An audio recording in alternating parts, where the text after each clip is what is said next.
ეს მოგზაურობათა ციკლი მიეძღვნება პირველ დაპირისპირებას, გლობალურ დაპირისპირებას აღმოსავლეთსა და დასავლეთ შორის, თუნდაც შეგვიძლია დავარქვათ აზიასა და ევროპას შორის. ფლოტი გადავიდა, ეგვიპტური ფლოტი გადავიდა სპარსელების მხარეს.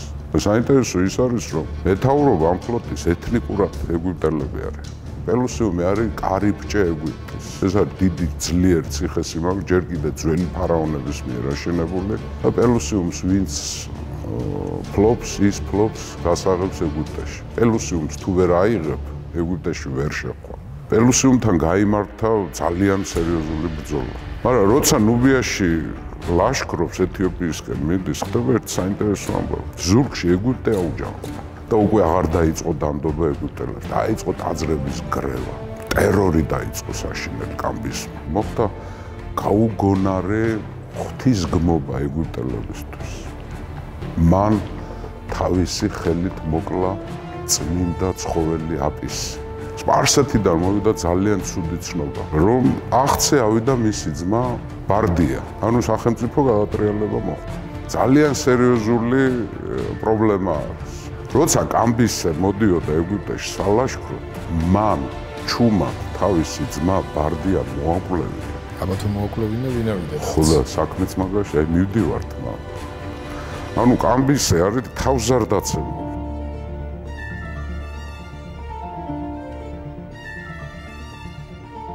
მოგესალმებით ყველას, მე ჟურნალისტი გიორგი თარგამაძე ვარ და ისტორიკოს გუბა სანიკიძესთან ერთად ვაგრძელებთ გადაცემათა ციკლს მოგზაურობა წარსულში.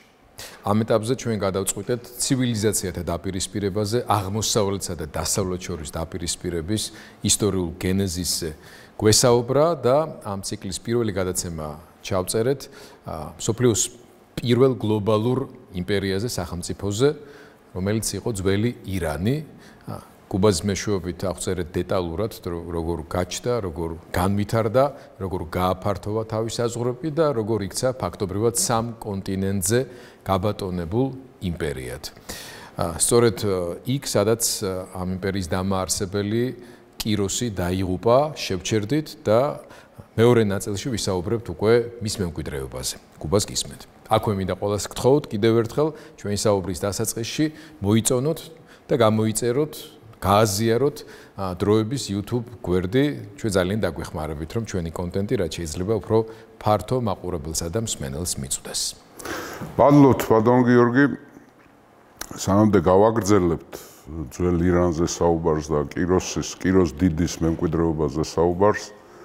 ძვირფასო მეგობრებო, ერთი დელიკატური და უცნაური თხოვნა მაქვს თქვენთან. ალბათ ბევრს გექნევათ ურთიერთობა ბიზნესიდან, ისე პირადი ურთიერთობა საქართველოში. ბევრი ჩამოდიან ირანელები, თქვათ, ახლა ირანელებისთვის კიროს დიდი არის მათი სახელმწიფოს, რაც ჩვენთვის ფარნავაზია, ის არის კიროს ირანელებისთვის. ამიტომ ალბათ გექნევათ ამ თემაზე თუ ჩამოვარდა საუბარი მათ ისტორიაზე და განსაკუთრებით კიროს დიდზე, ჩემი თხოვნა იქნება, რომ სიტყვა კიროსი არ გამოიყენოთ. სახელი კიროსი, ამ სახელით არ გამოიყენოთ. თუ დაიმახსოვრებთ, კარგი იქნება, ისინი ეძახიან კურუშს. კიროსი ბერძნული ვარიაცია არის კურუშის და სპარსულად არც თუ ისე დელიკატურ სიტყვის საუბნიშნელი არის, ამიტომ ძალიან ხშირად ხდება ხოლმე გაუგებრობები ირანელებთან ამ თემაზე, ამიტომ ჩემი თხოვნა იქნება, თუ გექნებათ ახლა სურვილი ან საშუალება ირანელებთან კიროს დიდზე საუბრის შესახებ, ახსენეთ სიტყვა, სახელი კურუში და არა კიროსი. ეს ისე, იმიტომ რომ სხვათა შორის ყველა ხალხს და განსაკუთრებით აღმოსავლეთელ ხალხებს აქვთ ერთი თვისება. თუ მათ ისტორიაზე რაიმე იცი, ეს მათთვის დიდი პატივი და დაფასება არის და დიდი მეგობრობისა და მათთან ურთიერთობებში წარმატების საწინდარია სხვათა შორის. ძალიან აფასებენ ამას ისე. ისე როგორც ჩვენც ვაფასებთ ახლა, როცა უცხოელი მაგალითად თავით აღმაშენებელზე რაღაცას გვეტყვის, ან გაგებული აქვს, სიამოვნებს, ხო? მარტივია ეს ძალიან. ამიტომ ეს რჩევა გავითვალისწინოთ. კურუში და არა კიროსი ირანელებთან ურთიერთობის დროს. თუმცა კიროსი არის დამკვიდრებული ისტორიოგრაფიაში, არის ბერძნული ვერსია. ბერძნული ვერსია არის, მაგრამ თვითონ ირანში არ არის ასე. შეურაცხყოფა რო არ მივაყენთ ირანელებს. ხო, იმიტომ რომ საკმაოდ ისეთი შეურაცხყოფელი სიტყვა არის სპარსულად. ეს დელიკატური თხოვნაა ყველასთან. ვაგრძელებთ ახლა ჩვენს მოგზაურობას წარსულში. იდეა მდგომარეობს პირველი გლობალური იმპერიის შექმნა, რომელიც აღმოსავლეთში შეიქმნა, აზიაში შეიქმნა და ზოგადად ეს მოგზაურობათა ციკლი მიეძღვნება პირველ დაპირისპირებას, გლობალურ დაპირისპირებას აღმოსავლეთსა და დასავლეთ შორის, თუნდაც შეგვიძლია დავარქვათ აზიასა და ევროპას შორის. ახლა ბევრი ამას თვლის ტროას ომს, მაგრამ ტროას ომი თავისი მნიშვნელობით იყო ზღვის ხალხების გადმოსახლების ერთ-ერთი ფრაგმენტიდან, ახლა რა თქმა უნდა, არავის არ ეცოდინებოდა ტროას ომის შესახებ, რო არ ყოფილიყო გენიალური ჰომეროსი. თავისი ორი პოემით, ილიადა და ოდისეა, ხო, ამიტომ მეხოთმე ყავდა ამ ომს. ხო, მაგრამ გლობალური დაპირისპირება ეს რა თქმა უნდა არის ბერძენ-სპარსელთა ომები, რომელიც მერე გაგრძელდა ალექსანდრე მაკედონელის ლაშქრობებით, დიადოხებით, ეპიგონებით და რამოდენიმე საუკუნეს მოიცავს ეს რა. ვაგრძელებთ ირანის შესახებ, ანუ სპარსეთის. ირანს ორი სახელი აქვს, სპარსეთი და ირანი. ისე ვიმეორებ გეოგრაფიისთვისაც და შემეცნებისთვისაც.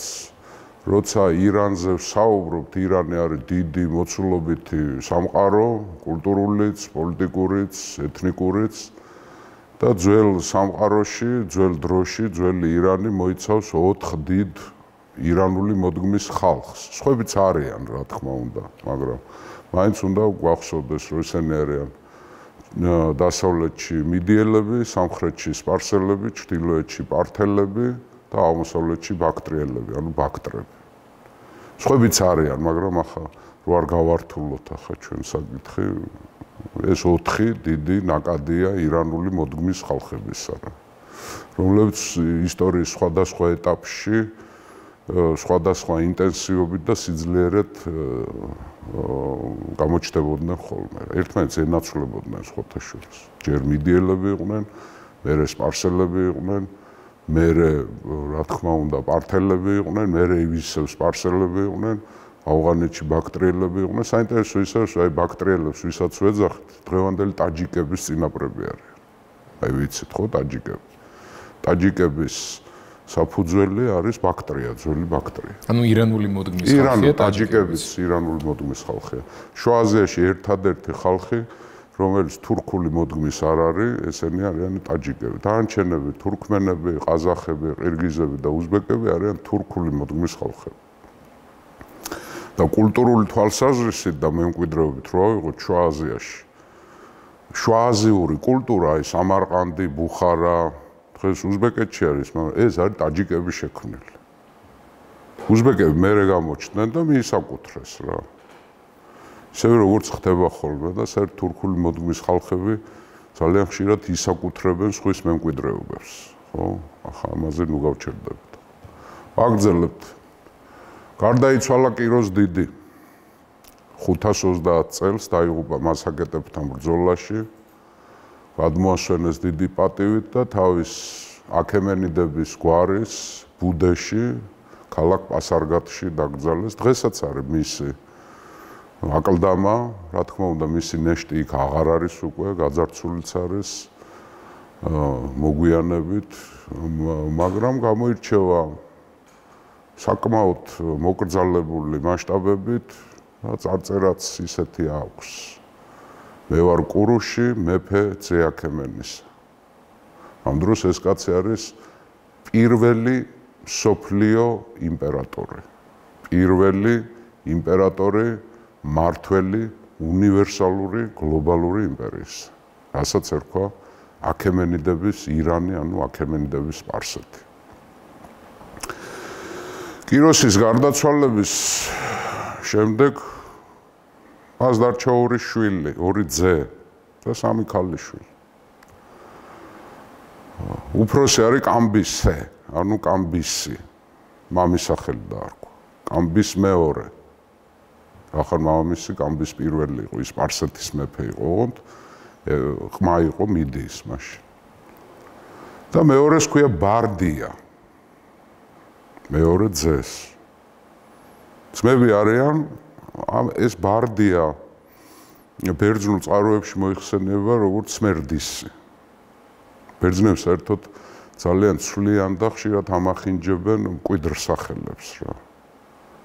მაგალითად კამბისე ეს ბერძნული ფორმაცია სპარსულად კამბუჯა ქვია იმას. ისე როგორც კიროსი არის კურუში. მე მოგვიანებით დარიოსზე რო ვილაპარაკებთ, დარიავუში ასე ქვია, ხო? მაგრამ ნუ მაინც სამეცნიერო ტერმინოლოგიით გავიაროთ, იმიტომ ქართულ ისტორიოგრაფიაშიც, კლასიკურ ისტორიოგრაფიაშიც ბერძნული ვარიაციით მოიხსენიებთ ამ სახელებს, ხო? ტახტზე ავიდა კამბისე. კამბისეზე ბევრი მოსაზრებები არის. ბევრი მტრები ყავს.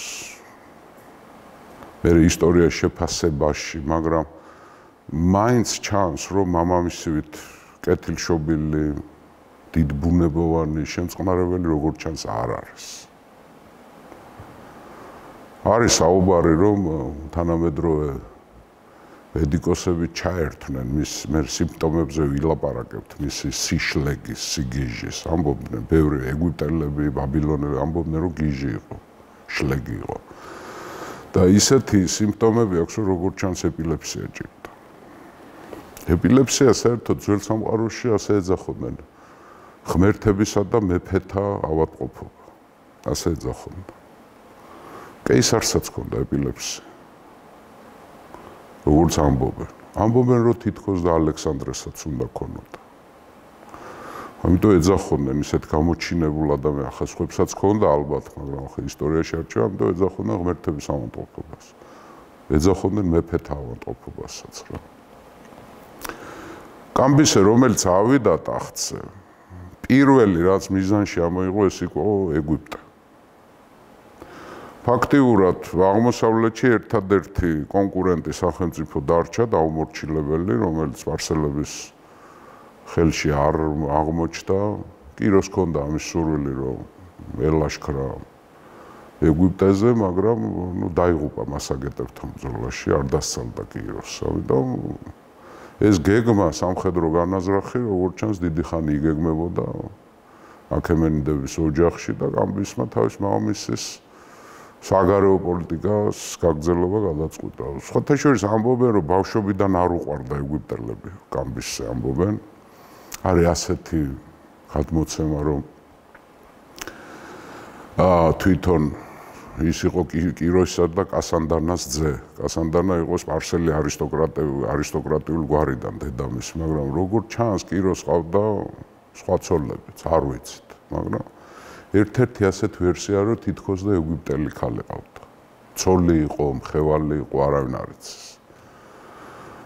და არის, რომ ძალიან ხშირად ხელით ატარებდა იმ ქალს კიროს. ასეთი გადმოცემა არის და მას ეჭვიანობა ჰქონდა კამბის მამამისის მიმართ და ბავშვობიდანვე ზძულდა ეგვიპტელები. რომ ესე იგი, რატომ მამაჩემს, დედაჩემზე უფრო მეტად, რატომ უყვარს ეს ქალი, მაგრამ ნუ ეს ახლა როგორც ჩანს მოგვიანებით ის არის. ლეგენდა რაღაცა, თუმცა გამორიცხული აფერი არ არის. თუმცა ითვლება, რომ კიროსი კარგი მეოჯახე იყო. ერთი სიტყვით 5 წლიანი მზადება მიმდინარეობს. ესე კამბისი ავიდა 530 წელს, ძველი წელთაღრიცხვით ტახტზე და ეგვიპტეს უკვე შეუტია 525 წელს. 5 წელი რას აკეთებდა? დიდძალ კონცენტრირებას აკეთებდა ძალების, სახმელეთო და საზღვაო ძალების. კერძოდ ეს ხდება ფინიკიისა და იუდეის ტერიტორიაზე. გვახსოვს ჩვენ, რომ ფინიკიელებიც და ებრაელებიც დიდი მეგობრები და მოკავშირეები არიან სპარსელების, იმიტომ რომ კიროსმა დააბრუნა ისინი. ფინიკიელებს აღუდგინა დაქცეული ქალაქები ასარხადონის მიერ, ასურეთის მეფეს მიერ, ხოლო ებრაელებს დაუბრუნა იერუსალიმი და მიცა უფლება ტაძრის აღდგენის, სოლომონის ტაძრის აღდგენის. ამიტომ ბაზა არის ფინიკია და იუდეა. სახმელეთო ძალები არის იუდეაში, საზღვაო არის ფინიკიაში. ახლა რატო ფინიკიაში? სპარსელებს თავიდანვე ახლა რა თქმა უნდა სამხედრო საზღვაო ძალები არ ყავდათ, მაგრამ მე როცა კიროსმა დაიმორჩილა და მოკავშირეებად გაიხადა იონიელი ბერძნები და ფინიკიელები, მათგან მიიღო დიდძალი სამხედრო საზღვაო ფლოტი. სპარსული ფლოტი შედგებოდა იონიელი ბერძნებისგან და ფინიკიელებისგან. ასევე დიდი კონცენტრირება მოხდა სახმელეთო ძალების მთელი იმპერიიდან იქნა გადმოსროლილი შეიარაღებული ძალები. რატომ ახლა? იმიტომ ეგვიპტე ძლიერი სახელმწიფო. მაშინ ფარაონი არის ამასისი, რომელიც ემზადება ამ ომისთვის. გახსენებთ, რომ ლიდიასთან როცა ქონდა კიროს ომი, ეგვიპტელები ლიდიელების მოკავშირეები იყვნენ. კრეზის მოკავშირეები იყვნენ. სხვათა შორის სარდეს ალყის დროს იქ ეგვიპტური რაზმი იბრძოდა, როგორც მოკავშირე სპარსელების წინააღმდეგ და საკმაოდ დიდი სიმამაცე გამოავლინეს იმ ბრძოლაში, როცა კიროსმა აიღო სარდე, ლიდიის დედაქალაქი. ეგვიპტელებს ყავთ დიდი სამხედრო ძალა და სახმელეთო არმია და ყავთ ასევე დიდი ფლოტი. საინტერესო ის არის, რომ ორივე მხარეს მოკავშირეებად და მოქირავნეებად არიან ბერძნები. ბერძნები არიან როგორც კამბისის ბანაკში, ასევე არიან ამასისის ბანაკშიც, ეგვიპტელების ბანაკშიც არის. იქ რაღაცა ამბები ხდება, როგორც ჩანს, საკმაოდ სერიოზულად მუშაობენ სპარსელები და მათი დაზვერვა. იმიტომ რომ სამდე ომი დაიწყებოდა, ბერძენი მოქირავნეების ერთი ნაწილი გადადის სპარსელების მხარეზე, ეგვიპტური ჯარიდან. ყველა არა, მაგრამ ნაწილი გადადიან. კიდე უფრო ცუდი რამ დაემართათ სპარსელებს, ეგვიპტელებს. ფლოტი გადავიდა, ეგვიპტური ფლოტი გადავიდა სპარსელების მხარეს. და საინტერესო ის არის, რომ მეთაურობა ამ ფლოტის ეთნიკურად ეგვიპტელები არიან. ახლა არის ვერსია რატო ამასისის დინასტია, რომელიც გადატრიალებით არის მოსული ხელისუფლება, ძალიან გავს ბაბილონის თემებს რა. ამიტომ ეგვიპტელების ერთი ნაწილი უკმაყოფილოა ამ ახალი დინასტიით. უფრო უარესი ამბავი ხდება. თვითონ ამასის კვდება. ომი უნდა დაიწყოს, ახლა ძლიერი სამხედრო ლიდერია თვითონ, სამხედრო ფარაონია. მოკვდა. მოკვდა თუ მოკლეს? მოკვდა, გარდაიცვალა. ნუ საეჭვო გარემო არ არის ცნობა, რომ ვინმე არა, მოკვდა, გარდაიცვალა. არ ვიცით რატომ მოკვდა. შეიძლება მოწამლე, შეიძლება არ ვიცი, ავად გახდა. გარდაიცვალა. ცნობა ასეთია. და ტახტზე ადის მისი ძე 13 ხმე-3, რომელიც სუსტი, ახალი მართველი ყოველთვის სუსტია, იმიტომ არ არიცის განსაკუთრებით ძლიერი წინამორბედის მერე არავინ არ იცის, ის იმაზე მაგარი იქნება, იმაზე ნაკლები იქნება, ეს ხშირად ხდება ისტორიაში, ძლიერ მმართველებს გარდაცვალების მერე მათ მემკვიდრეებს ყოველთვის პრობლემები ექმნებათ რა. სიმძიმის ცენტრები, ინაცვლებს. ხო, გამოცდა არა, კი, მამაშენი, ან შენი წინაპარი მაგარი იყო, მაგრამ შენ როგორი ბიჭი ხარ, ჩვენ არ ვიცით რა, გამოცდა გელის. ხო. ომი დაიწყო 25 წელს, დაიძრა კამბის დიდი ჯარით და მიადგა პელუზიუმი, არის ასეთი ქალაქი დელტასა და სინას ნახევარკუნძულს შორის ხმელთაშუა ზღვაზე. პელუზიუმი საერთოდ ხშირად შეხვდებათ ხოლმე ეგვიპტის ძველი მსოფლიოს ისტორიაში. პელუზიუმი არის კარიბჭე ეგვიპტის.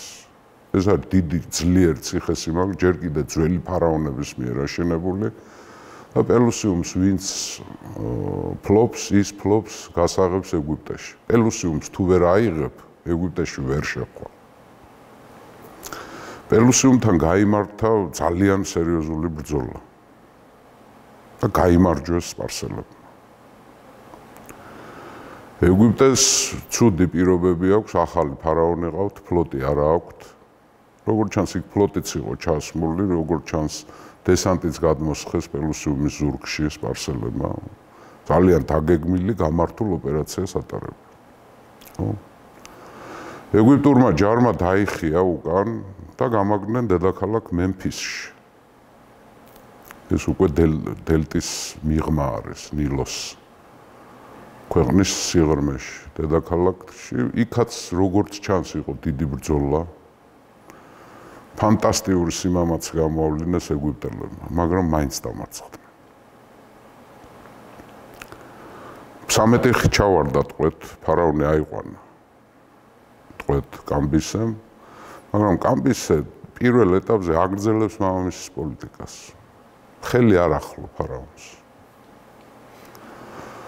და სხვათა შორის ადმინისტრაცია ევროპაში, ეგვიპტეში დატოვა ეგვიპტური. მამამისის პოლიტიკას მიყვება. კიროს ქვეყანას რო იპყრობდა, ან იერთებდა იქაურ მმართველებს, არისტოკრატებს, მეფეებს ტოვებდა და იმათ უნდა გადაეხადათ ხარკი, გამოეცხადებიათ რომ არიან სპარსეთის მეფის ყმები და ჰქონდათ ორი ვალდებულება, გადასახადი და სამხედრო ბეგარა, ჯარი უნდა მიეცათ.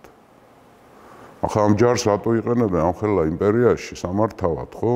სხვადასხვა ეროვნების კონტინგენტები რო იყო, სხვადასხვა პროვინციებში ასახლებდნენ, გარნიზონებად. ხო, ამით კონტროლიც იყო იმ ქვეყნის და იმ მეორე ქვეყნისაც, ხო? დაიკავა ეგვიპტე. მესუტ რა ასე დაირქვა, თვითონ ეგვიპტური სახელი დაირქვა. თავი ფარაონად გამოაცხადა. მესუტ რა. ეს ნიშნავს თუ არ ვცდები, ღმერთი რას სახური იმდევარ. შეიძლება ვცდებოდი, მაგრამ ამას ნიშნავს. ფარაონი გახდა, ეგვიპტის მეფე გახდა. და დაიწყო დაგეგმვა ახალი სამხედრო ოპერაციას, მას უნდა რომ გაყვეს აფრიკის სანაპიროებს და მიაღწიოს დიდარ ქალაქ კართაგენს. ეს ფინიკიური ქალაქია, თავის დროზე ფინიკიელების დაარსებულია. კართაგენი გაგვიგია ხა, მე უკვე მოგვიანებთ ამაზედაც გვექნება ლაპარაკი, რომს ყველაზე დიდი დაპირისპირება რომის რესპუბლიკას ჰქონდა კართაგენთან და ეს გენიალური ჰანიბალი და უნიკური ომები და ეს თემატიკებია. მან გადაწყვიტა ლიბიის კირენაიკის გავლით დაიპყროს კართაგენი.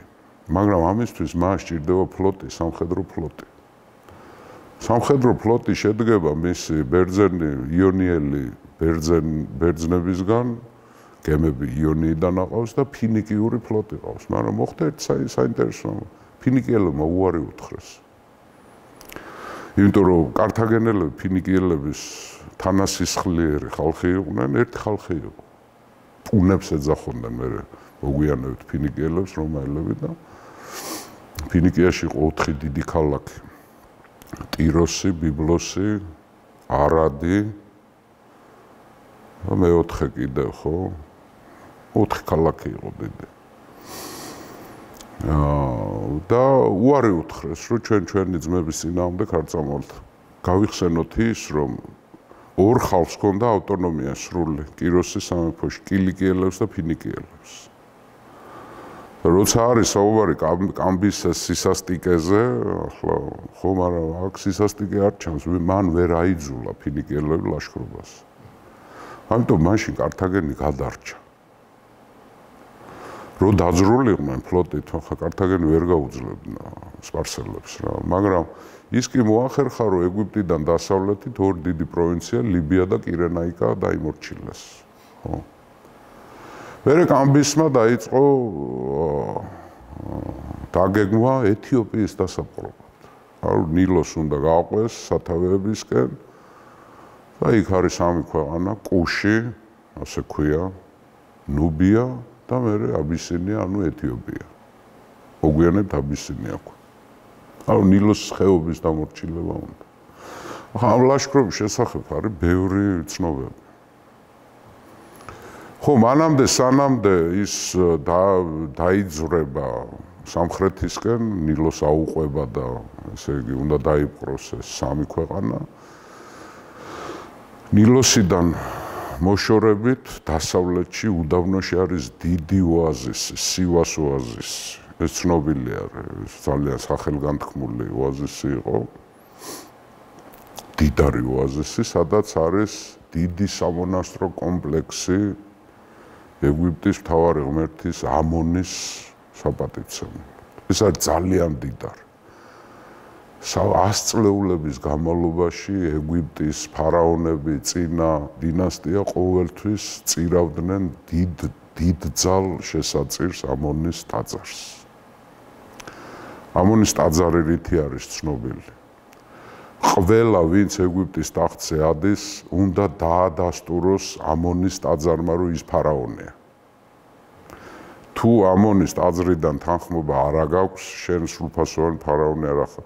მოგვიანებით მე გაგვახსენდება ეს ალექსანდრე ჩავიდა იქა და იქ გამოაცხადეს მეფედ და ამონის ძედ.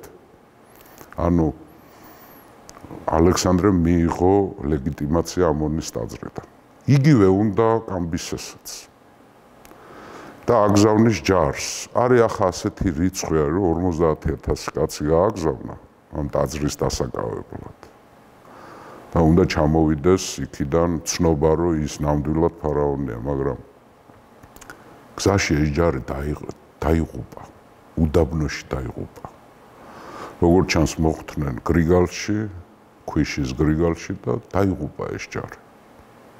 ამას ეძახიან სივას კატასტროფას. ანუ თავის ჯარის მნიშვნელოვანი ნაწილი დაიღუპა. მე არ ამგონია ხათლად 50,000 კაცი გაეშვა იქა.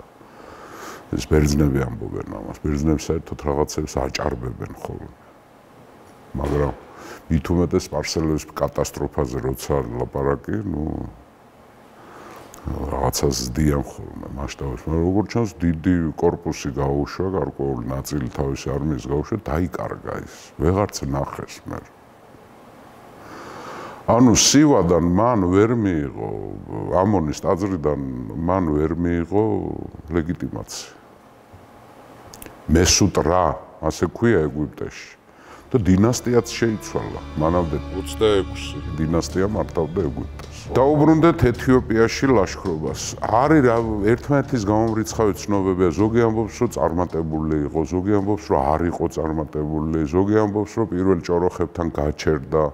ზოგი ამბობს, რომ 2/5 გზის გავლილი ჰქონდათ, როცა შემოაკლდათ სურსათი და სანოაგე. ახლა ეს ნაკლებ დამაჯერებელია, იმიტომ რომ ახლა ჯერ მამამისი კიროსიც და მერე ესეც ახლა მომზადება იცოდნენ ძალიან სერიოზულად. სპარსელებს კარგი ლოჯისტიკა ჰქონდათ ლაშქრობის დროს. არასდროს სხვა დროს სპარსულ არმიას საჭმელი არ მოგლებია.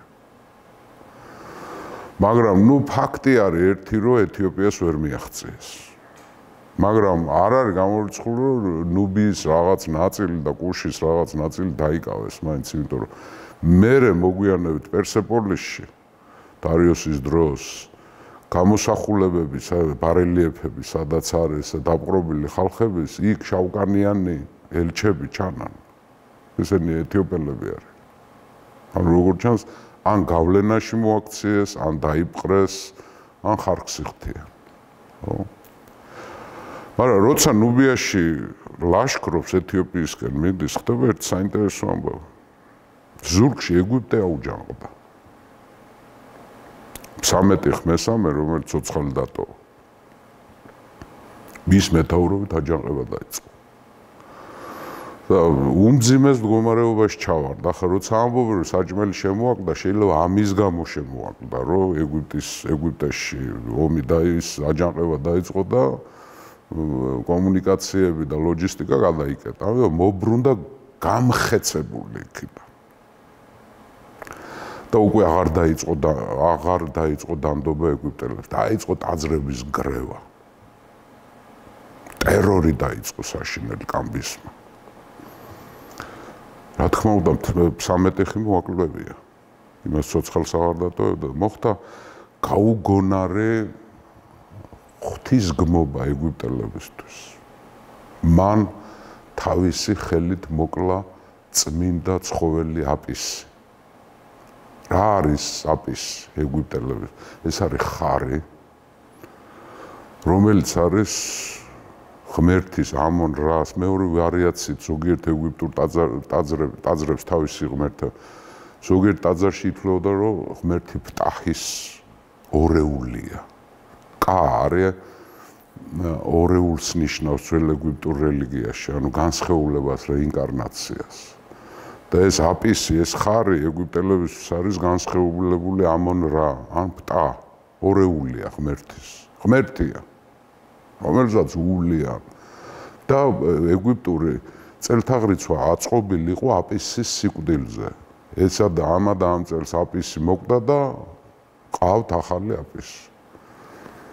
კამბისემ თავისი ხანჯლით მოკლა, როგორ მოკლა? ბარძაყი გაუჭრა, უკანა ფეხზე გაუჭრა არტერია და სისხლისგან დაიცალა აპისი და ეს იყო თავზარდაცემა ეგვიპტეში, რომ ღმერთი მოგვიკლა. ყველაზე საბრძოლველი პერსონაჟი ეგვიპტეს ბევრი იპყრობდნენ. სხვა ხალხები, მე მაკედონელები იპყრობენ, არაბები იპყრობენ, ბერძნები შედიან, ყველა შედიან, ხოლმე ყველაზე საბრძოლველი დამპყრობელი ეგვიპტელების ფსიქიკაში დარჩა კამბისე, ღმერთი მოუკლა მათ. უკვე, რა თქმა უნდა, ეგვიპტურ ადმინისტრაციას ისიც აღარ დატოვებდა, დატოვა სპარსული ადმინისტრაცია, სპარსული გარნიზონები ჩააყენა, მაგრამ მოხდა ერთ სასაული ამბავი. სპარსეთიდან მოვიდა ძალიან ცუდი ცნობა, რომ ტახტზე ავიდა მისი ძმა ბარდია. ანუ სახელმწიფო გადატრიალება მოხდა. ახლა ეს ერთის მხრივ ცუდია რომ გადატრიალება მოხდა, მაგრამ მეორე მხრივ კიდევ ძალიან სერიოზული პრობლემა არის. როცა კამბისე მოდიოდა ეგვიპტეში სალაშქროდ, მან ჩუმად თავისი ძმა ბარდია მოაკვლევია. აბა თუ მოაკვლევინა ვინ ავიდა? ხო, საქმეც მაგაში, აი მივდივართ მან. ანუ კამბისე არის თავზარდაცემული. მან ძმა ჩუმად მოაკვლევია, ისე რომ სპარსელებმა არც ერთმა კაცმა იცის, ვისაც მოაკვლევია, მეტმა არავინ არ იცის. და ისე წამოვიდა სალაშქროდ. მაგრამ ჩამოდის ამბავი, რომ ტახტზე ზის ვიღაცა კაცი, რომელიც იძახის, რომ ბარდია.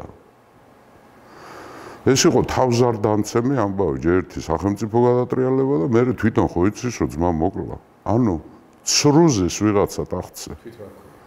ცრუ ბარდია, თვითმარქვიას. და სასრაფოდ დაიძრა ჯარით. მიატოვა ეგვიპტე და აიძრა ჯარით, ამოვიდა სპარსეთისკენ, გავეშებული. მაგრამ გზაში მოკვდა.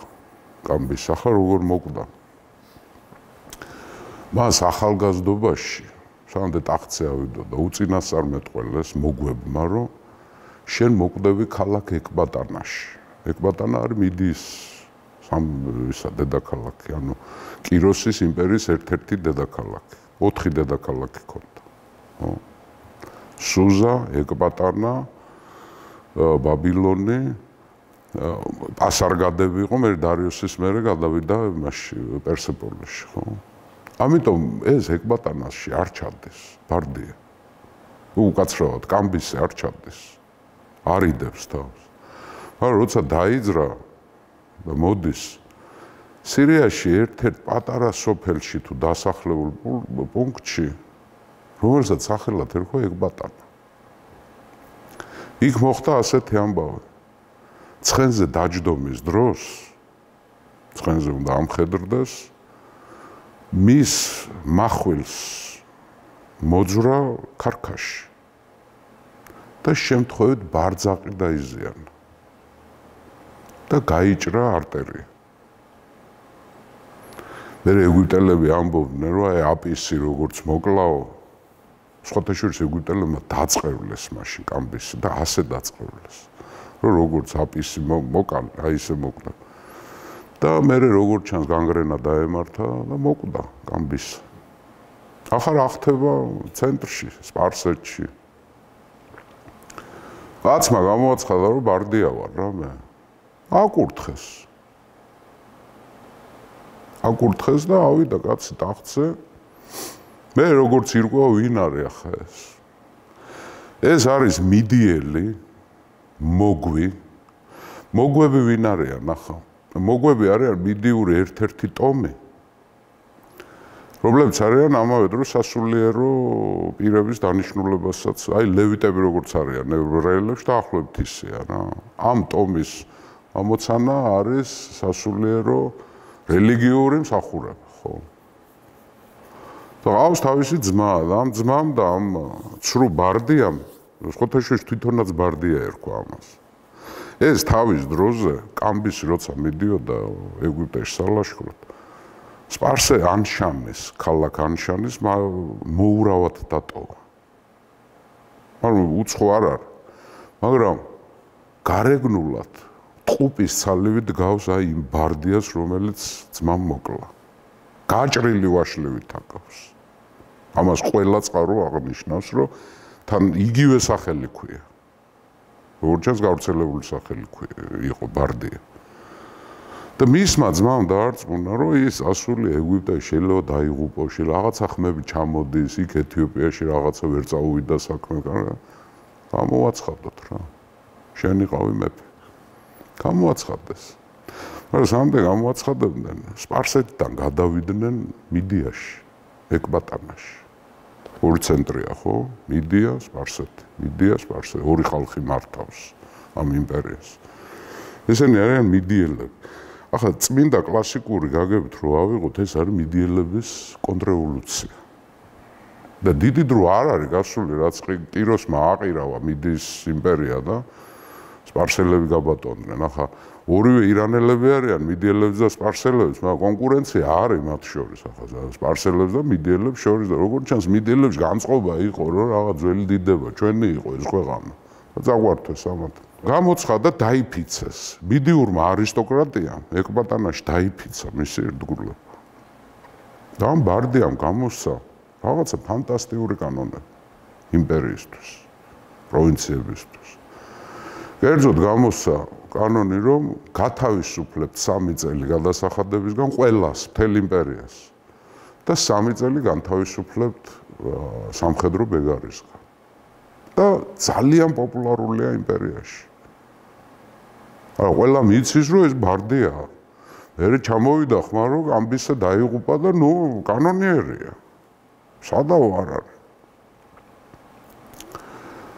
მაგრამ და თვითონ სპარსელებშიც არ არის ეჭვი, რომ ბარდია რა, ნუ უფროსი ძმა მოკვდა და უმცროსი ავიდა. იმას შვილები არ აყავდა.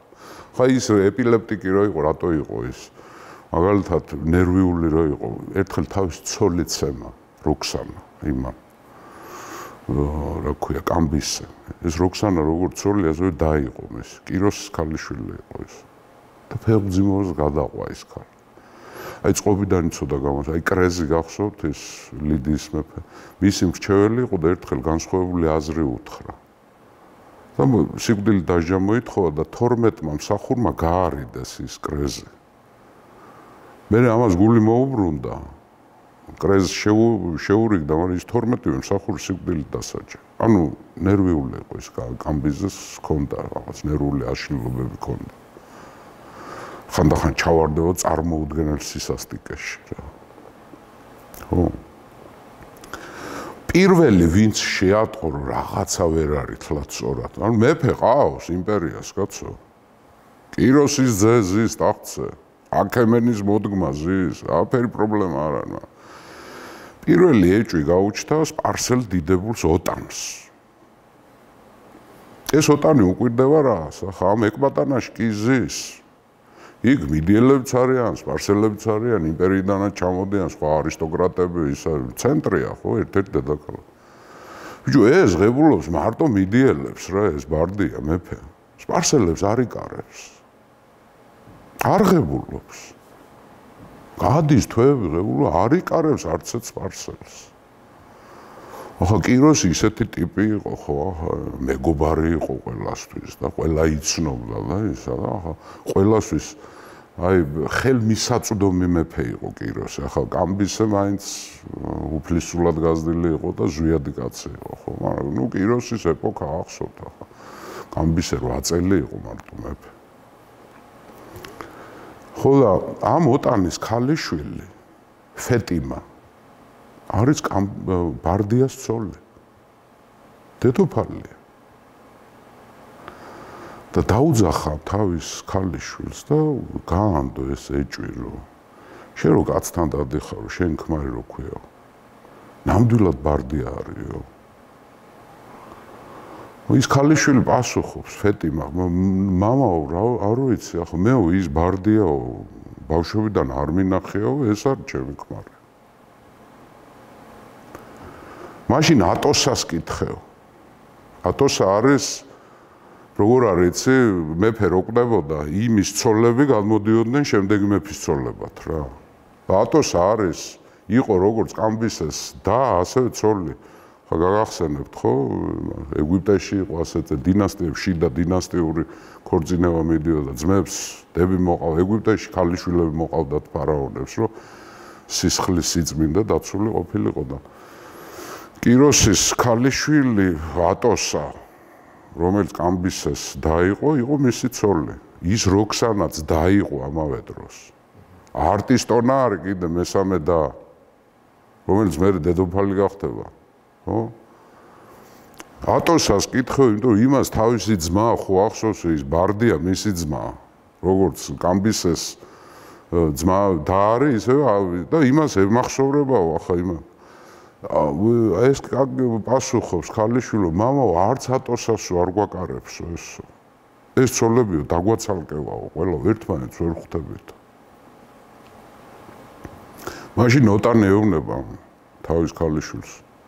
აი როცა ღამეო გექნება ურთიერთობა, შეუმოწმე ყურებია. აქვს თუ არა ყურები? ყურები. იმიტომ რომ თავის დროზე კამბისმა ამას ყურები დააჭრა იმას. იმ გაუტამას, გაუმატა ქვია იმას, მოგვი გაუმატა. ნამდვილი სახელი არის ბარდია ქვია, გაუმატაც ქვია, მოგვი. ამას ახსოვს, რომ თავის დროზე რაღაცას გამძარდა ეს კამბისე და ამას ყურები დაათალა რა.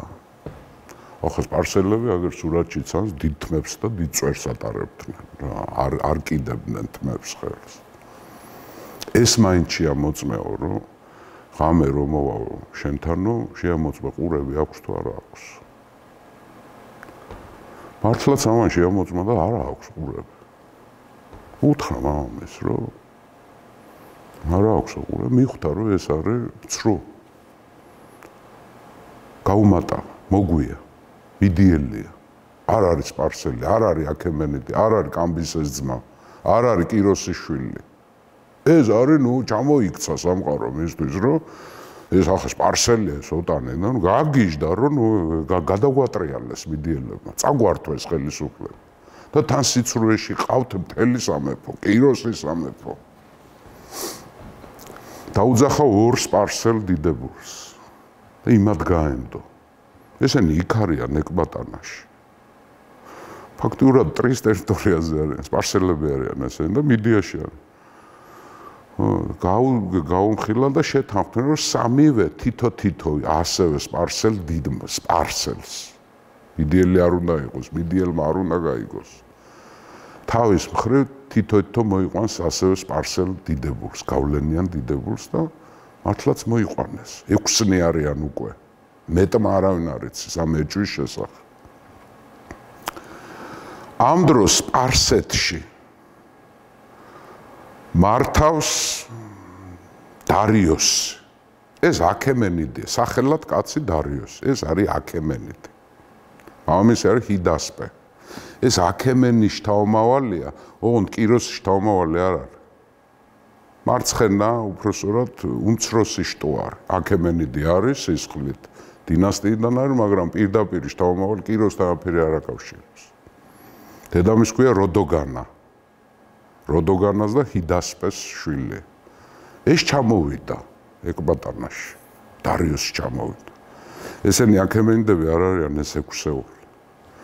ეძებენ აქემენიდს. გვარიდან. ჩამნაცვლებელი ყავდეთ. ხო, ნუ ახლა თვითონ ახლა ასე არ ხდება უზურპაცია, ხო? დარიოს გაანდეს. ასეთი ამბავი ხდება.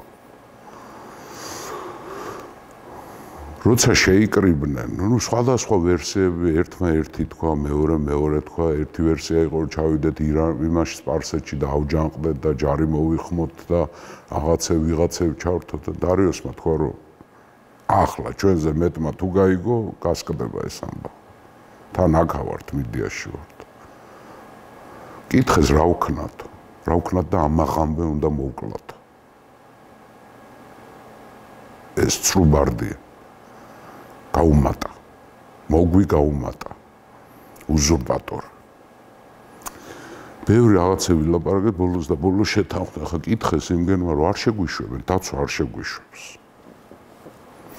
დარიოსმა უთხრა მე სპარსეთთან ჩამოვედიო და მიმიღებსო, იმიტომ რომ დაცვასო ვეტყვი რომ სპარსეთის ამბები ჩამოვიტანა. ის სპარსელებს არ იკარებს. და ახან ჩვენ 7-ვე შევიდეთ, ახან ჩვენ გვიცნობენ ეს დაცვა. ეფის დაცვა გვიცნობს და ახლა ვერ გავაჩერებენ ასე შეურაცხყოფას ვერ მოგვაყენებენ და მიზეზი არის ის რომ მე ჩამოვედი და ჩამოვიტანე ამბები რა ხდება პროვინციაში. ერთ სიტყვით შევიდნენ და მოკლეს. ისიც მისი ძმაც ორივე მოკლეს. ამ შეტაკებაში ორი დაიჭრა ესენი. სპარსელები ორი დაიჭრა. ეს დანარჩენ 5 გამოვიდნენ მოედანზე და ყველაფერი მოუყვეს ხალხს. აი ესეთი ამბავი. ხა იქ მარტო მიდიელები კი არ იყვნენ, ხა ის სპარსელებიც იყვნენ, ჯარია, გვარდია, ყველაფერი ეს. აი ვინ ადის ტახტზე? აღარ დარჩა. ამ ბარდია შვილები არ ყავდა, იმას რომ ნამდვილს რომელიც ძმა მოკლა, კამბისაც არ აყავდა შვილები, ამას მithumე ახლა, ამას ვინ გააკარებდა, ხო, მოგს. ჯერთი არც ამას არ ყავდა შვილები. იქ წარმოიშვა ასეთი მოსაზრება ახლა შვიდეულში. ეს დაიმახსოვრეთ. მერე მთელი ისტორიის განმავლობაში ისლამის შესვლამდე ირანში დინასტიები იცვლებოდა. ჯერ აქემენიდები იყვნენ, მერე სელევკიდები იყვნენ, ბერძნული დინასტია, მერე პართიელები იყვნენ, მერე სასანიდები იყვნენ, ეს წესი დაიტოვეს. შვიდეული მართავდა ირანს ყოველთვის. იქ გამოითქვა მოსაზრება, რომ მოდი შვიდეულმა ვმართოთ. მაგრამ საბოლოო ჯამში მაინც შეთანხმდნენ, რომ არ გამოვა რა, ახლა 7 კაცის მართვა, აუცილებლად დავერევით ერთმანეთს მე. შეთანხმდნენ, რომ არ დარიოსი, მაგრამ გააკეთეს 7 კაციანი საბჭო. ნებისმიერ და ასეთი წესი დააწესეს. ნებისმიერ საკითხის გადაწყვეტა ამ 7 კაცის საბჭოზე უნდა გამოიღო. ომის დაწყება, მშვიდობა, გადაწყვეტილება, რაც სახელმწიფოს ამათთან უნდა გაიაროს. კენჭის ყრაში დარიოსი არ მონაწილეობს მეფე. მაგრამ 3-3-ზე თუ დაждდა, მაშინ ერთვება. და გარდა ამისა კიდე წესი იყო, რომ პირველი 6 გამოთქვამს თავის მოსაზრებას და ბოლო მოსაზრებას ამბობს მეფე. და ის წვიტავს. ავიდა ტახტზე. ეს არის დარიოს პირველი დიდი. ეს მოხდა 522 წელს. 486 წლამდე მართა. დიდი ხანი იყო მეფე. ძველი წელთაღრიცხვა რა თქმა უნდა. მაგრამ როგორც კი ავიდა ტახტზე გიორგი, დაინგრა იმპერია. ყველა პროვინცია აჯანყდა. ახლა რატომ? რამდენიმე მიზეზი ჰქონდა. პირველი, ის ბარდია უყვარდათ. ცრუბარდია, იმან ხო გადასახადებიდან გაანთავისუფლა. ხო, ნუ, მემარცხენე იყო. გაანთავისუფლა 3 წლით გადასახადებისგან და სამხედრო ბეგარისგან. სამხედრო ბეგარა საკმაოდ რთული ბეგარა იყო. ახლა გაგიყვანდნენ და თქვათ კილიკიელი რო იყავი, წაგიყვანდნენ არახოსიაში და იქ მსახურობდი იმაში. არახოსიელები მიყავდათ ლიდიაში და ასე ცვლიდნენ რა. დაიწყო ყველგან აჯანყება დაიწყო. თქვენ წარმოიდგინეთ, თვითონ სპარსეთში დაიწყო აჯანყება. ერთი მომენტი იყო, როცა იმპერია იყო მარტო დარიოსის სამხედრო ბანაკი. დანარჩენი ყველა მის წინააღმდეგ წავიდა. აჯანყდა ელამი, აჯანყდა ეგვიპტე, აჯანყდა მიდია, აჯანყდა სპარსეთი, აჯანყდა სომხეთი, არახოსია, დრანგიანა, ბაქტრია. დასავლეთის პროვინციების გარდა არაჯანყდა კილიკია, არაჯანყდა ესა რა ქვია, კაბადოკია, არაჯანყდა ლიდია. დანარჩენი ინგრევა იმპერია. ახლა რა თქმა უნდა იმ იმპერიაში გარნიზონები და ესენი ვიღაცები მეფის ერთგულები დარჩნენ, მაგრამ ნუ გრანდიოზული აჯანყება. 21 წელში რო დაიწყო, 16-ში დამთავრდა. ანუ 5 წელი ინგრეოდა იმპერია. ბაბილონი მაგალითად ორჯერ აჯანყდა.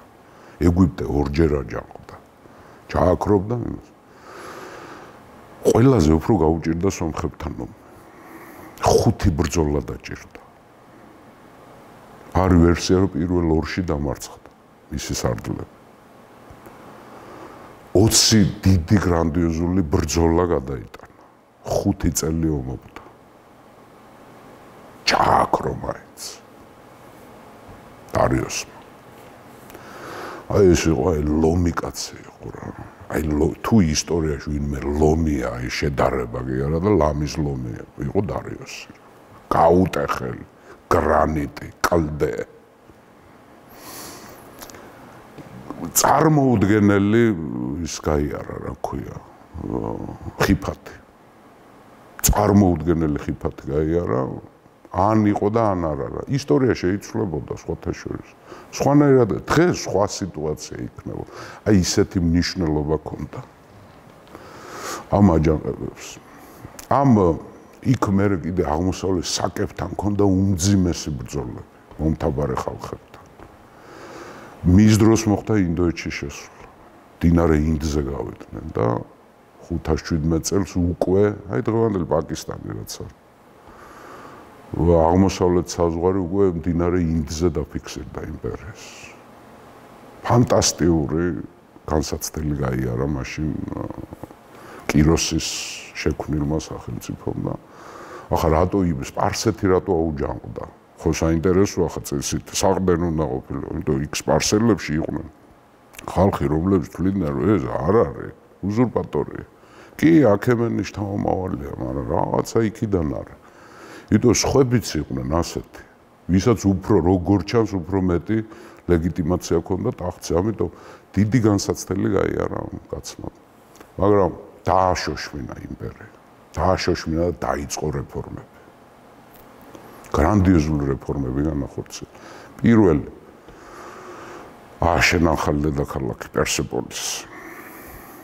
მე ნამყოფი ვარ პერსეპოლის ნანახი მაქვს და მისი სასახლეც მისი გრანდიოზული რაღაც.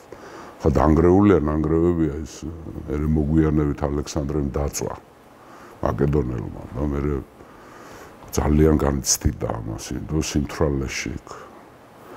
ბერძენმა მსუბუქი ყობაქცევის ქალმა აიყოლე ათენელმა. რომელმაც მოუწოდა რომ აი ათენის მერე გავივლით ამას ბერძენ სპარსელთან, სპარსელებმა ათენი რო დაწვეს დარიოსის მემკვიდრეებმა. მერე ამის გადასახადად იმ ათენელმა ქალმა დააწვევი ალექსანდრეს პერსეპოლის. მაგრამ ამაზე მოგვიანებით, ხო?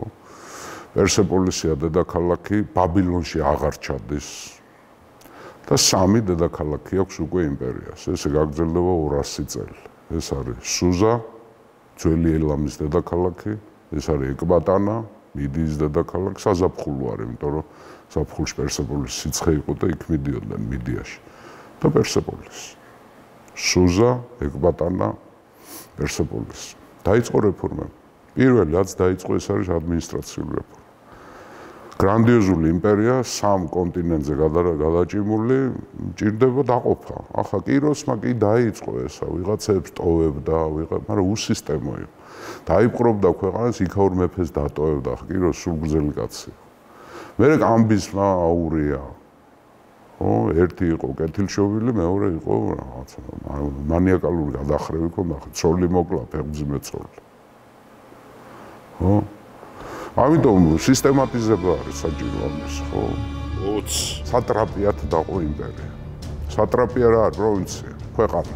უმეტესწილად ემთხვევა ქვეყნების მას ტერიტორიებს. სატრაპი არის გადმოვთარგმნოთ ძველი სპარსულიდან ნიშნავს სახელმწიფოს მცველს. სატრაპია, პროვინცია და მართავს სატრაპი, მაგრამ კიროსის დროს სატრაპს როცა ნიშნავდნენ, ის იყო როგორც ადმინისტრაციული სამოქალაქო ხელმძღვანელი, როგორც სასამართლო ხელმძღვანელი, მთავარი მოსამართლე პროვინციის, ასევე სარდალიც. დარიოსმა გაყო ეს ფუნქციები. სატრაპებს დაუტოვა სასამართლო დაუმასრულებელი, მაგრამ სამხედრო უფლებები ჩამოართვა და ყველა სატრაპიაში ჩააყენა სპარსული გარნიზონი და იმას დაუყენა სარდლები. აი ის სარდლები ამ სატრაპებს ამოწმებდნენ. პირდაპირ მეფესთან ჰქონდათ მიმოწერილი, დაზვერვაც იყო ის ფაქტიურად რა. კორუფცია, სასტიკად ებრძოდა კორუფციას. სატრაპებს რა ევალებათ? დააპყრობილი ხალხები უნდა ცხოვრობდნენ ბედნიერად. არც ერთ ღმერთს ხელი არ მოკიდოთ. არც ერთ ტაძარი არ დაანგრიოთ. ვაჭრობას ხელი შეუწყეთ. ენა არ აკრძალოთ, რელიგია არ აკრძალოთ. გზები დააგეთ. მე ვილაპარაკოთ ამაზე, შაჰრა რო გააკეთა, ხო, გზა. გზები, კომუნიკაციები, არხები. ეს გზები რო არის ქალაქიდან ქალაქამდე, გააშენეთ ხეხილი, გააშენეთ ზეთისხილი, იმიტომ რომ მოგზაური რომ მიდის შიმშილით არ უნდა მოკვდეს, წყურვილით არ უნდა მოკვდეს. წყაროები, ხეხილი, ზეთისხილის ბაღები, აი გაყოლებაზე გზებზე. ხო? სატრაპიები გავიარეთ ადმინისტრაციული ტერიტორიული რეფორმა. შემოიღო საგადასახადო რეფორმა. კი, ბედნიერად უნდა იზრუნოს, ყველა სატრაპმა იმ ხალხზე უნდა იზრუნოს, საჩივარი არ ჩამოვიდეს პერსეპოლისში, რომ დამჭაგრეს. ყავს გააძრობდა იმ სატრაპს, რომელიც ცუდად ექცეოდა იმ დაპყრობილ ხალხს. გაატარა ფინანსური და საგადასახადო რეფორმა. ყველა სატრაპიას გადასახადი დაუწეს. გადასახადი ხდება მარტო ვერცხლით, მეტი არაფრით. თუ პროვინცია სატრაპია ვერ იხდის, არა აქვს ვერცხლის საბადო, მაშინ ხელი უნდა შეეწყოს ვაჭრობას, პროდუქცია უნდა აწარმოოს, ისა და ის უნდა გადააქციოს ვერცხლად და გამოუშვას პერსეპოლისში. ასე კრიბავდა ყოველწლიურად ირანში, ანუ სპარსეთის იმპერიაში, დარიოსის სამეფოში 7740 ტალანტი იკრიბებოდა ვერცხლი. ახლა ტალანტი რა არის? ტალანტი ძვირფასო მეგობრებო არის საზომი ერთეული, წონის ერთეული არის. ტალანტი ბევრნაირი იყო ათენური, იყო ეგინური, იყო კართაგენული, იყო ფინიკიური, სხვადასხვა წონა ჰქონდა, მაგრამ აი სპარსულსაც ქვია. ოქროს ტალანტი იყო, ერთი ტალანტი იყო 25 კილო ოქრო. რაც შეეხება ვერცხლს, ვერცხლის ტალანტი იყო 33 კილო, ცოტა მეტი, მაგრამ 33 კილო ვერცხლი იყო ერთი ტალანტი. დარიოსის სამეფოში ყოველწლიურად იკრიბებოდა 7740 ტალანტი. ეს არის 230 ტონაზე მეტი ვერცხლი ჩადიოდა პერსეპოლისში. გრანდიოზული ალექსანდრე რო ჩავიდა მერე და სამ ქალაქში, ამ დედაქალაქ პერსეპოლისში, სუზაში და ეკბატანაში იმდენი ოქრო და ვერცხლი ნახა, რომ წარმოუდგენელი. აი მაგალითად ათენი, რომელიც უმდი მოგვიანებით მე პერიკლეს ათენი, უმდიდრესი ქალაქი, ხო, სავაჭრო იმპერია, საზღვაო იმპერია, ათენის სიმახია. 800 ტალანტს კრიბავდა. მერე ომი რო დაიწყო, პელოპონესის ომი რო დაიწყო, გაზარდეს გადასახადები მოკავშირეებს 1200 ტალანტზე ავიდნენ მარტო რაღაცა, ისიც ნუ გაატყავეს მთელი საბერძნეთი. აქ 200 წელი მარტო ვერცხლის თვალსაზრისით შედიოდა 7740 ტალანტი. გესმის რამდენი ქონება. გარდა ამისა, მან გააკეთა სამონეტო რეფორმა. დაიწყო გამოცემა ოქროს ფულის, ეგრეთ წოდებული დარიკები. დარიოსის მონეტა 8.4 გრამი იყო. ეს იყო თითქმის ბაჯაღლო ოქრო. ეს დარიკები ტრიალებდა საუკუნე რომაელების დროსაც ტრიალებდა. ეს მთელ მსოფლიოში. მაგრამ საინტერესო რა, ოქროს მონეტის გამოცემა შეუძლია მარტო მეფეს. დარიკებს უშვებდა მარტო პერსეპოლისს. მაგრამ პროვინციებს, ანუ სატრაპებს მიეცათ უფლება თვითონ გამოუშვან თავისი ფული, ვერცხლის. ანუ 230 ტონა ხო ჩამოდის პერსეპოლიში. გარდა ამისა ისინი თავის ფულს უშვებენ. ადგილებს. დაიწყო კომუნიკაციების სასაული მშენებლობა, გზების, არხების, მაგალითად აღადგინა ნილოსზე აღადგინა ძველი ფარაონების არხი. აი თუ გახსოვთ თქვენ ომარზე რო ვლაპარაკობდი, ომარმა რო აღადგინა იმპერატორ ტრაიანეს არხი ნილოსიდან წითელ ზღვამდე. თავის დროზე ტრაიანემ აღადგინა დარიოსის მიერ გაკეთებული არხი და თავის დროზე დარიოსმა აღადგინა ძველი ფარაონების აღდგენ 84 კილომეტრი იყო მიწისქვეშ. უდაბნოს ჰქონდა წაღებული და გააკეთეს ფანტასტიკური არხი 50 მეტრი იყო სიფართეში. 100 კილომეტრზე მეტი იყო. და ეს ეგვიპტური ხორბალი და ეს ეგვიპტური სიმდიდრეები წამოვიდა, ზღვით წამოვიდა. გააკეთა ეგრეთ წოდებული შაჰრა. შაჰი სპარსულად ნიშნავს მეფეს, ყველა მეცეთ, ხო? ხოთაშვილის დარიოსმა დაირქვა შაჰინ შაჰ, მეფეთა მეფე. აი აგერ მე-18 საუკუნემდე მოყვათ ეს სახელი ფეხლებებამდე, ხო? შაჰრა რას ნიშნავს? ეს არის მეფის გზა, შაჰ არის მეფე და რა არის გზა. ქართული სიტყვა როა შარა. შარა. შარა აქედან მოდის. ანუ მეფის გზას ნიშნავს. და გაიყვანა გზა ეგეოსის ზღვიდან, ქალაქ ეფესოდან სუზამდე. გრანდიოზული, რამოდენიმე 1000 კილომეტრი. გაიყვანა ეს გზა შაჰრა. და როგორც ამბობენ, მერე ხო, ეგეოსის ზღვაში დაჭერილი თევზი ნედლად ჩაქონდათ პერსეპოლიში, ისეს რა. გააკეთა ეს ფუნდუკების სისტემა. ცხენი და ძალიან სწრაფად მოძრაობდა ეს სისტემა. საფხისტო სისტემა გააკეთა. გზაზე გააკეთა სასტუმროები, გზაზე გააკეთა ცხენების გამოსაცვლელი ადგილები. ნუ ფანტასტიკური იმპერია. ეს არის ჩვენს წელთაღრიცხვამდე რომელი წლები? ეს არის მე-6 საუკუნე ძველი წელთაღრიცხვი. 522 წელს ავიდა და 486-ში გარდაიცვალა. კიდევ ერთი შეკითხვა. პერსეპოლისი, რომელიც ერთ-ერთ დედაქალაქად დააფუძნა და ააშენა. სახელწოდება პერსეპოლისი ბერძნულია. ხო, პერსეპოლისი ეს სპარსელების ქალაქი. და დროსა და დარიოსმა კაცო, ციხე ბერძნებისგან მოსულა ეს რა. თავის შუაზე ქონდათ მოწყობილი ყველაფერი. ციხე გოჯი ერქვა ქართულად და ეძახოდნენ არქეოპოლისს. აგერ ჩვენთან აღარ შორს მივდივართ რა. და დარიოსმა რა დაარქვა თვითონ? სპარსელები ეძახდნენ პარსას. მე ახლა რასაც გიყვებით. სხვათაშორის წინა ლექციებში რასაც გიტყვევით 80-90% ბერძნებისგან ვიცით ჩვენ. ესეც ერთი კიდევ დასტური. დასავლური ცივილიზაცია, ცოდნის ცივილიზაცია.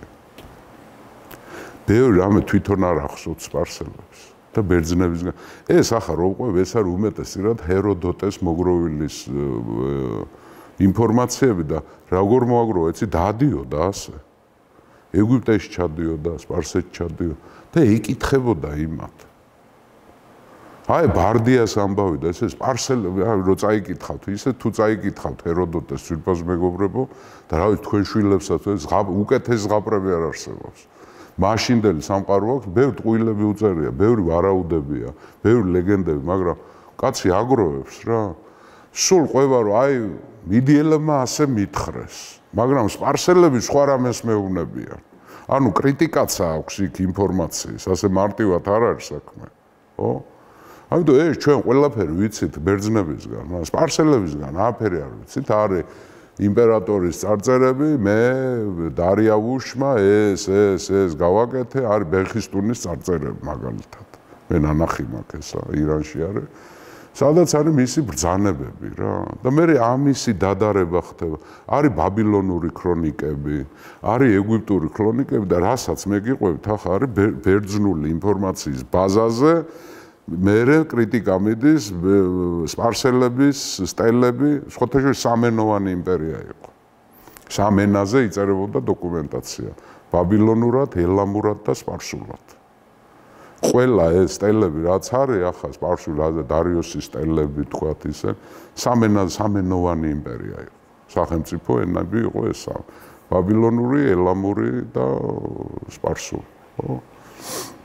ახლა ისეთი მემკვიდრეობა დატოვა ახლა რომ თვით ბერძნები, სპარსელების მოძულე ბერძნებიც კი აღფრთოვანებულები იყვნენ დარიოსით. აი მაგალითად ესქილეს პიესა სპარსელები. ხო? იქ უნდა ნახო რა ქება დიდება არის. მერე სამართლიანობა, შემწყნარებლობა.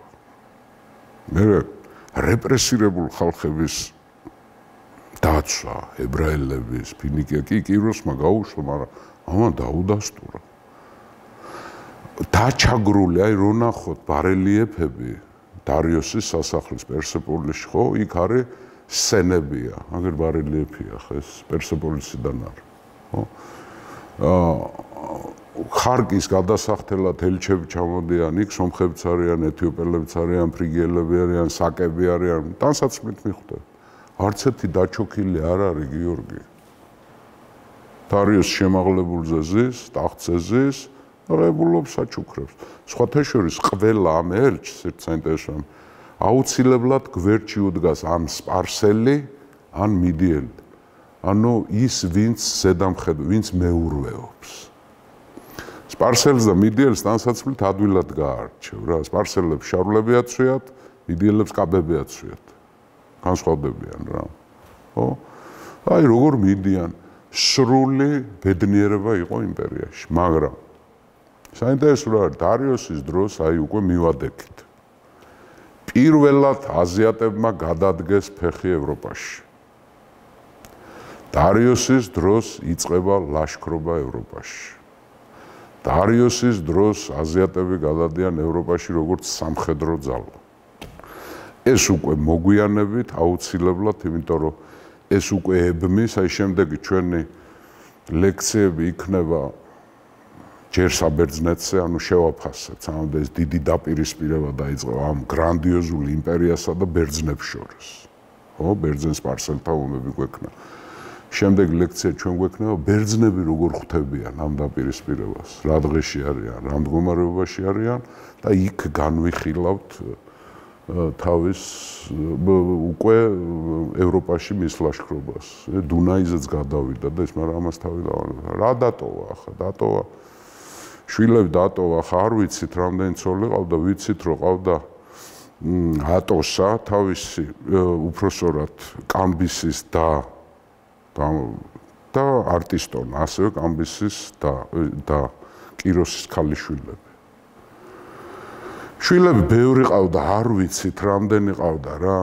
არტაბაზანი ყავდა უფროსი ძე, რომელიც სპარსელი დიდგვაროვანის გობრიას ქალიშვილისგან ყავდა და მეორე ყავდა ატოსასგან, კიროსის ქალიშვილისგან ყავდა ქსერქსე.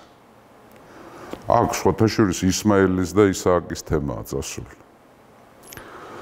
არტაბაზანი ამბობს, რომ მე უფროსი ვარ.